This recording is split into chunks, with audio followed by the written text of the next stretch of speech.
Tema renungan firman Tuhan untuk renungan hari ini adalah darah Kristus sebagai laut merah pembebasan kita, yang menuntun kepada kasih karunia Allah.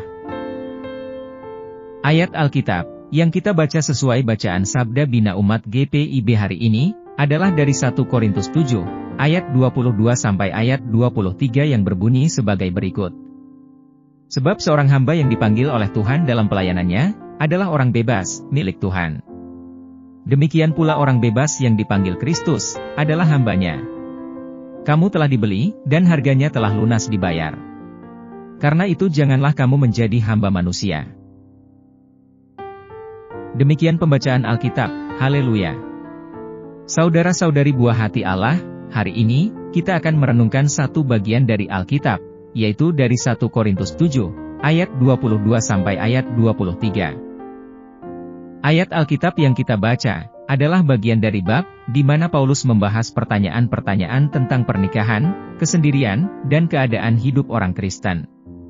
Paulus juga memberikan bimbingan tentang bagaimana orang percaya seharusnya hidup dalam situasi mereka saat ini, baik bagi yang menikah, melajang, atau lainnya, dengan menekankan pentingnya melayani Tuhan dengan setia dalam keadaan apapun yang mereka alami.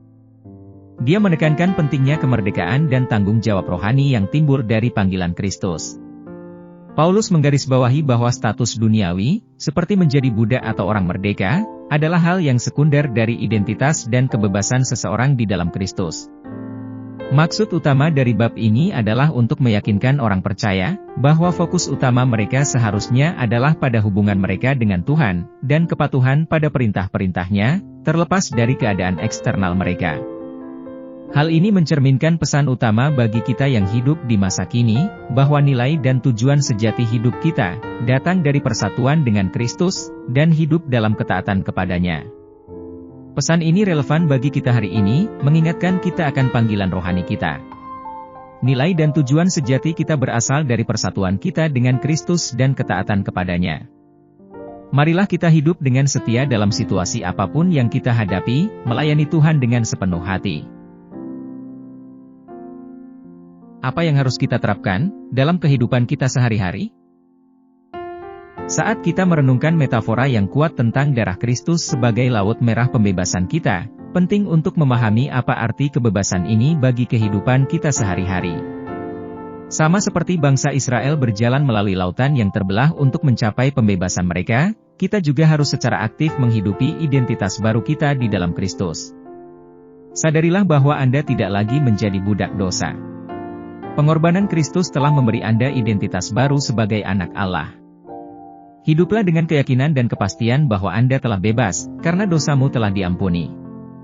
Sama seperti bangsa Israel dipanggil untuk mengikuti perintah-perintah Tuhan setelah pembebasan mereka, kita dipanggil untuk hidup dalam ketaatan pada kehendak-Nya. Ini berarti menyelaraskan tindakan, pikiran, dan sikap kita dengan ajaran-ajarannya. Kebebasan kita di dalam Kristus bukan hanya untuk kepentingan kita tetapi juga untuk kebaikan orang lain. Gunakan kebebasan baru Anda untuk melayani orang lain dengan kasih, tunjukkan kepada mereka kasih karunia dan belas kasih, yang sama seperti yang telah ditunjukkan Kristus kepada Anda. Selalulah ingat akan harga kebebasan Anda. Biarlah rasa syukur atas pengorbanan Kristus memenuhi hati Anda dan memotivasi Anda untuk menjalani kehidupan yang memuliakan Dia. Mari kita berdoa kepada Tuhan. Tuhan Yesus, kami bersyukur atas darah-Mu yang mahal, yang telah membelah lautan dosa-dosa kami, dan membawa kami ke kebebasan kami. Bantu kami menerima identitas baru kami di dalam Tuhan, dan hidup dalam ketaatan dan penuh dengan rasa syukur. Bimbinglah kami untuk melayani orang lain dengan kasih, menurut kasih karunia yang telah Tuhan tunjukkan kepada kami. Semoga hidup kami mencerminkan kebebasan dan sukacita, yang datang dari menjadi anak-anak Tuhan, yang telah Tuhan tebus. Kami pohonkan doa ini dalam nama Yesus Kristus, Tuhan dan Juru Selamat kami. Semoga Tuhan menguatkan kita, dan kasih karunia Tuhan Yesus menyertai kita. Amin.